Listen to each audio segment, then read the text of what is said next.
ராஜகுமாரனை காதலித்தது இதனாலும் தானாம். தேவயானி அவ்வளவு அழகா சொல்லியிருக்காங்க பாருங்க. இணையதளத்தில் வைரலாகும் செய்தி, வாங்க என்ன தகவல்னு பார்க்கலாம்.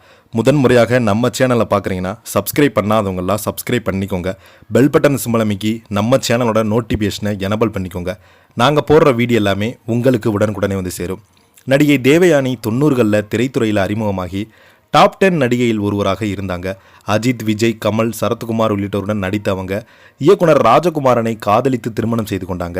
இந்த காதலுக்கு தேவயானி வீட்டில் சம்மதம் கிடைக்கல. அவரே எதையும் பற்றியும் கவலைப்படாமல் வீட்டை விட்டு வெளியேறிட்டாங்க. இந்த நிலையில் தான் கணவர் மீது எப்படி காதல் வந்தது என தேவயானி பகிர்ந்திருக்கிறாங்க. தமிழ் சினிமாவில் கிளாமர் காண்பிக்காத நடிகை ஒருவர் தான் தேவயானி. காதல் கோட்டை திரைப்படம் அவங்களுக்கு பெரிய அடையாளத்தை கொடுத்தது. அந்த படத்தில் வெற்றி கொஞ்ச நாட்கள் ரசிகர்களுடைய கமலி என சுற்ற வைத்தது. அந்த படத்தின் வெற்றிக்கு பிறகு நினைத்தேன் வந்தாய், தொடரும் பாட்டாளி, சூரிய வம்சம், மூவேந்திரன் என பல சூப்பர் ஹிட் அல்லது விமர்சன ரீதியாக நல்ல படங்கள். இதன் காரணமாகவே டாப் 10 நடிகையில் ஒருவராக இருந்தாங்க தேவயானி. தேவயானி அழகை மட்டும் கொண்டிருக்காமல் அற்புதமாக நடிக்கவும் செய்வாங்க. கணவருடன் உறுதியானையாக இருக்கும் சூரியவம்சம் கணவரை சந்தேகப்படும் தொடரும் என 2 வேரியேஷன்களை அசால்ட்டாக காண்பித்தாங்க.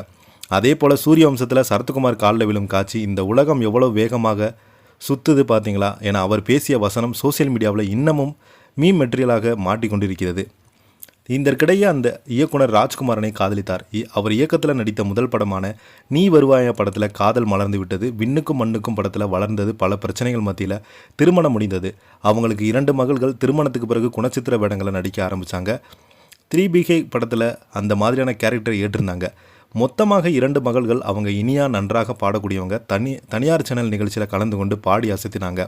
ஹீரோனியாக அறிமுகமானாங்க. அதே போல் தனது மகளுக்கு உங்கள் இசையில் பாட வாய்ப்பு கொடுக்க வேண்டுமென இசையமைப்பாளர் ஜாய் அபயங்கரிடம் தேவயானி சமீபத்தில் ஒரு விழாவில் கேட்டிருந்தாங்க. இது ஒரு பக்கம் இருக்க, அவருடைய கணவர் சமீப காலம் கொடுக்கும் பேட்டிகள் சர்ச்சையாகுது. அவற்றுக்கெல்லாம் முழு சப்போர்ட்டாக இருந்தாங்க.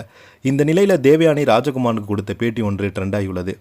கணவர் மீது வந்ததுக்காக காரணம் குறித்து பேசியவங்க, ராஜகுமார் மீது எனக்கு காதல் வந்தது காரணம் தெரியலை, ஆனால் நீங்கள் எல்லோருடையுமே மரியாதையாக பேசுனீங்க, மரியாதைன ஆள், அது எனக்கு ரொம்ப பிடித்திருந்தது.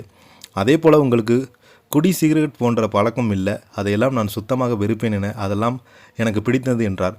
சமீப காலமாகவே சோசியல் மீடியாவில் தேவயானி அவங்க குடும்பத்தை பற்றி தவறான ஒரு வதந்திகள் பரவிட்டு வருது.